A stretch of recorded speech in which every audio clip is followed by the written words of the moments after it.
السلام علیکم۔ SN Islamic history میں خوش آمدید۔ بسم اللہ الرحمن الرحیم۔ ابو جہل کے بارے میں کہا گیا ہے کہ وہ رات کو چھپ کر حضرت محمد صلی اللہ علیہ وسلم کی قرات سننے آیا۔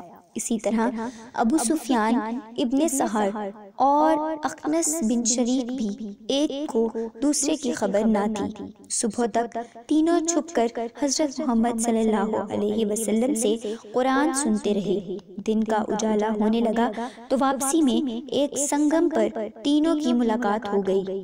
ہر ایک نے دوسرے سے کہا کہ تم کیسے آئے تھے؟ جب بات کھلی تو اب سب نے آپس میں یہ معاہدہ کیا کہ ہم کو قرآن سننے کے لیے نہیں آنا چاہیے، کہیں ایسا نہ ہو کہ ہمیں دیکھ کر قریش کے نوجوان بھی آنے لگیں اور آزمائش میں پڑ جائیں۔ جب دوسری رات آئی تو ہر ایک نے یہی گمان کیا کہ وہ دونوں نہیں آئے ہوں گے، چلو قرآن سن لیں۔ غرض یہ کہ صبح کے قریب تینوں کا سنگم ہوا اور خلاف معاہدہ ہونے پر ایک دوسرے کو ملامت کرنے لگے اور دوبارہ معاہدہ کر لیا کہ اب کبھی نہیں جائیں گے۔ سبحان اللہ، قرآن اور وہ بھی رسول اللہ صلی اللہ علیہ وسلم کی زبان سے، بھلا ان کو کب سونے دیتا تھا؟ اور جب تیسری رات آئی تو پھر تینوں حضرت محمد صلی اللہ علیہ وسلم کی مجلس میں گئے۔ پھر صبح کے وقت معاہدہ کر لیا کہ آئندہ سے تو ہرگز نہیں آئیں گے۔ اب اخنس بن شریک ابو سفیان بن حرب کے پاس آیا اور کہنے لگا، اے ابو سفیان، تمہاری کیا رائے ہے؟ تم نے محمد صلی اللہ علیہ وسلم سے جو قرآن سنا اس کے بارے میں کیا کہتے ہو؟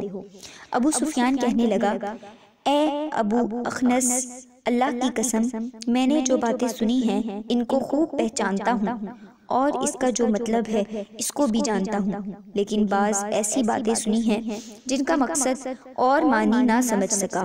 تو اخنس نے کہا، اللہ کی قسم میری بھی یہی حالت ہے۔ پھر اخنس وہاں سے چل کر ابو جہل کے پاس آیا اور کہنے لگا، اے ابو جہل، محمد صلی اللہ علیہ وسلم سے تم نے جو کچھ سنا اس کے بارے میں تمہاری کیا رائے ہے اور تم نے کیا سنا ہے؟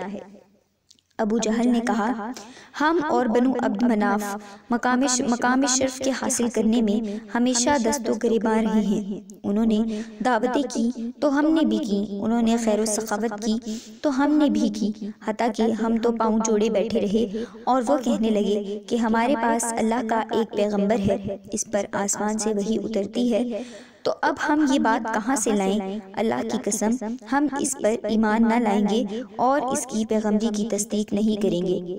اخنس یہ سن کر چلا گیا، افسوس کہ حق کو حق سمجھ کر بھی ایمان نہ لائے اور یوں ہی جھوٹی چودراہٹ کے تحفظ میں جہنم کا سودا کر بیٹھے۔